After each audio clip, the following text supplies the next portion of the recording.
लड़ाई अब यूं कहें कि इंडिया वर्सेस एनडीए की है। 26 वर्सेस 38 कैसे देख रही हैं? क्या इस बार के परिणाम कुछ बदलेंगे? तो परिणाम इस बार ये बदले कि जितना कूड़ा था, जितना कचरा था, वो सब का सिमट चुका है।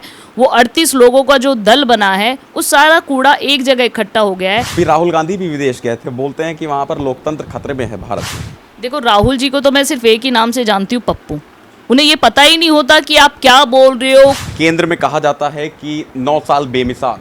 एमसीडी में कैसे रहे पिछले 9 साल? देखिए, 9 साल वाकई बेमिसाल, क्योंकि मोदी के द्वारा वो कार्य कराए गए हैं भारतवर्ष में जो कभी सोचे भी नहीं जा सकते थे।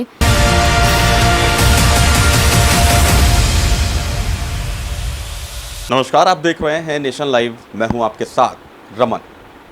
आगामी 2024 लोकसभा चुनाव को लेकर सियासी गलियारों में उठापटक का दौर साफ तौर पर देखा जा सकता है। जैसे जैसे 2024 का लोकसभा चुनाव समीप आ रहा है, वैसे वैसे सियासी गलियारों में हलचल का दौर भी देखने को मिल रहा है। साफ तौर पर देखा जा सकता है जिस तरीके से विपक्षी गठबंधन का नाम बदलकर इंडिया हो चुका है और साथ ही एनडीए में लगभग अब 38 दल शामिल हो चुके हैं। यानी कि आने वाले आगामी 2024 लोकसभा चुनाव में अब लड़ाई इंडिया वर्सेस एनडीए की है।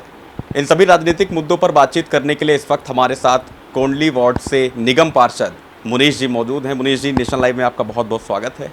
मेरा सबसे पहला सवाल आपसे यही रहेगा, जिस तरीके से 2024 का लोकसभा चुनाव बेहद नज़दीक है, विपक्षी एकजुट हो रहे हैं, जिस तरीके से एकजुटता देखने को मिल रही है, लगभग लड़ाई अब यूं कहें कि इंडिया वर्सेस एनडीए की है। 26 वर्सेस 38 कैसे देख रही हैं? क्या इस बार के परिणाम कुछ बदलेंगे? परिणाम कुछ नहीं बदलेंगे। हाँ, परिणाम आपने बदलने की बात की, तो परिणाम इस बार ये बदले कि जितना कूड़ा था, जितना कचरा था, वो सब का सिमट चुका है। वो 38 लोगों का जो दल बना है, वो सारा कूड़ा एक जगह इकट्ठा हो गया है। अब इंडिया के लोगों को सोचना है कि उस कूड़े को किस तरह इंडिया से बाहर फेंका जाए। इस टाइम सभी लोग मोदी जी की गूंज को सुन रहे हैं, समझ रहे हैं कि वाकई उन्होंने देश के लिए क्या किया है। लोग बहुत से इश्यूज़ को लेके आते हैं, आप सुनते भी होंगे। अगर आप कभी किसी के सामने ये चीज़ अगर रख भी दोगे ना कि महंगाई बहुत कर दी मोदी जी के द्वारा, लेकिन उस पर भी लोग बाग आपके अगेंस्ट हो जाएंगे कि महंगाई कहाँ कर दी। अगर आपके पास की कोई चीज़ करनी खानी नहीं है तो उसके लिए आप सीधा मोदी जी को ब्लेम मत कीजिए। मतलब मोदी के लिए लोगों के अंदर इतना प्यार है। और हमारे यशस्वी प्रधानमंत्री मोदी जी जो हैं, ऐसा नहीं कि मैं पार्टी से जुड़ी हुई हूँ इसलिए उनके लिए बोल रही हूँ इस तरह, वाकई उनकी इतनी बड़ी फ़ैन हूँ कि उन्होंने देश के लिए इतना कुछ किया है। जहाँ हम देश को कहीं दूसरे देश के सामने स्टैंड ही नहीं कर पाते थे, आज अमेरिका जैसे देशों में हमारे देश को सबसे पहले महत्व दिया जाता है। तो इससे बड़ी चीज़ और क्या है। और 2024 के इलेक्शन में 100% जो ये सारा कूड़ा एक साथ इकट्ठा हुआ है ना, ये बाहर फेंका जाएगा। आपने विदेशी धरती का जिक्र किया कि अभी राहुल गांधी भी विदेश गए थे, बोलते हैं कि वहां पर लोकतंत्र खतरे में है भारत में। देखो, राहुल जी को तो मैं सिर्फ एक ही नाम से जानती हूँ, पप्पू। उन्हें ये पता ही नहीं होता कि आप क्या बोल रहे हो, कब बोल रहे हो, किसके लिए बोल रहे हो। उन्हें सिर्फ ये पता है कि 2-4 फोटो खिंचा लिए, उसके बाद उनका वही कहना कि एक मशीन ऐसी लगाएंगे कि इधर से आलू डालो और इधर से सोना उगले। तो जो एक छोटी इस तरह की बच्चों की बात करते हैं, तो उनके बोलने का तो मुझे नहीं लगता कोई लॉजिक है, कोई सर पैर है। केंद्र में कहा जाता है कि 9 साल बेमिसाल। एमसीडी में कैसे रहे पिछले 9 साल? देखिए, 9 साल वाकई बेमिसाल, क्योंकि मोदी के द्वारा वो कार्य कराए गए हैं भारतवर्ष में जो कभी सोचे भी नहीं जा सकते थे। लेकिन बहुत सी ऐसी पॉलिसीज़ है जो हमारे मुख्यमंत्री अरविंद केजरीवाल जी ने दिल्ली में लागू ही नहीं होने दी। जैसे आयुष्मान भारत योजना, उससे बहुत सारे जो गरीब लोग हैं उन्हें बहुत फ़ायदा होता, लेकिन वो दिल्ली में लागू ही नहीं होने दे रहे। राशन कार्ड, 7 साल से लोगों को अनाज नहीं मिल रहा, गेहूं नहीं मिल रहे। अब जो यहाँ पे राशन दिया जा रहा है वो केंद्र की तरफ से दिया जा रहा है, लेकिन उसमें भी देखो केजरीवाल जी इतनी गंदी राजनीति करते हैं कि उसमें भी अपना नाम छपा रहे कि हमारे द्वारा राशन दिया जा रहा है, जबकि वो कहीं पे भी दिल्ली की जनता के लिए कहीं पे भी कुछ भी करने के लिए तैयार नहीं है। बल्कि जहां इस टाइम दिल्ली के अंदर हाहाकार मचा हुआ है, जहां यमुना नदी का लेवल जो पानी का ऊपर पहुंच चुका है, खतरे के निशान पे है, वहां बेंगलोर में जाके वो बैठे हैं और ये साजिशें रची जा रही है कि किस तरह मोदी को हटाया जाए। मोदी जी एक अपने आप में इतनी बड़ी शख्सियत है कि उन्हें हराने के लिए सभी कीचड़ को, सभी गंद को एक साथ इकट्ठा होना पड़ा, क्योंकि अकेले तो किसी के बस की ताकत ही नहीं है कि उनका बाल भी बांका कर सके। आपने यमुना की बात करी। यमुना में जलस्तर लगभग खतरे के 3 मीटर निशान से ऊपर था। कुछ दिन पहले दिल्ली की सड़कों पर पानी भर गया था। उसका आरोप भी एलजी साहब पे लगा दिया गया कि वहाँ हथनी कुंज से पानी छोड़ दिया गया। दिल्ली को बदनाम करने के लिए सारा पानी उत्तर प्रदेश और हरियाणा में भी छोड़ा जा सकता था। सीधे तौर पर उन्होंने केंद्र सरकार पर आरोप लगा दिया। बिल्कुल गलत, बहुत, मैंने कहा ना, इतनी गंदी राजनीति कर रहे हैं ये लोग। इस टाइम जब हमारी भारतीय जनता पार्टी हमारे प्रदेश अध्यक्ष श्री वीरेंद्र सचदेवा जी के नेतृत्व में कार्य कर रही है और वहाँ एक एक जो गरीब लोग हैं सभी को भोजन मुहैया कराना और जो उनकी आवश्यक की चीज़ें हैं, दवाइयाँ वगैरह सब मुहैया कराने के लिए सब डटे हुए हैं। और इतने दिनों में हमने देखा कि केजरीवाल की तरफ से एक भी कार्यकर्ता वहाँ आने के लिए तैयार नहीं। जब उन लोगों ने देखा कि भारतीय जनता पार्टी के कार्यकर्ता इतने दिनों से लगातार डटे हुए हैं, तब उन लोगों ने अपने कैंप लगाने स्टार्ट किए। 1-2 कैंप लगाए, 2-4 बच्चों को फ्रूटी पकड़ाई, फ़ोटो खिंचाए और अपना चले गए। और जबकि आप अगर हमारा देखोगे तो लगातार कैंप वहीं पे इकट्ठा एक जगह रखा हुआ है और राशन पूरा इकट्ठा भर के रखा हुआ है। तीनों टाइम बच्चों को वहाँ पे, सभी जो लोग हैं सभी को भोजन उपलब्ध कराया जा रहा है। सभी कार्यकर्ता अपने घर को 5 बजे 6 बजे छोड़ देते हैं और सभी के सभी वहाँ पे मौजूद होके उन लोगों की सेवा कर रहे हैं। अगर एक तरफ केजरीवाल जी कहते हैं कि एलजी के द्वारा वहाँ से पानी छोड़ा गया, तो क्या केजरीवाल जी का कोई हक नहीं है कि अपनी दिल्ली की जनता के लिए वो कुछ कार्य करे या अपने लोगों को आगे लेके आए कि दिल्ली की जनता इस टाइम परेशान है, उनके लिए कुछ आवश्यकता की जो वस्तुएं हैं उन्हें उपलब्ध कराए जाए? क्या वो इस तरह एक दूसरे के ऊपर आरोप प्रत्यारोप करके उनका काम खत्म हो जाता है? राजनीति यहीं पे खत्म हो जाती है? तो मुझे लगता है कि बहुत गंदी राजनीति, वैसे वो शुरू से ही गंदी राजनीति करते आ रहे हैं। कहते हैं ना कि दूसरे का खाना अपने नाम पे जड़ना और अपना जो बुरा किया कर्म है उसे दूसरे के नाम पे जड़ना, वो राजनीति करते हैं। अगर राजनीति से हटकर बात करें, दिल्ली में जिस तरीके से राजधानी दिल्ली, जहां पर लाखों की संख्या में पर्यटक घूमने आते हैं, उन्होंने ये दृश्य देखा होगा, क्या इफेक्ट पड़ेगा पूरी देश में नहीं दुनिया में।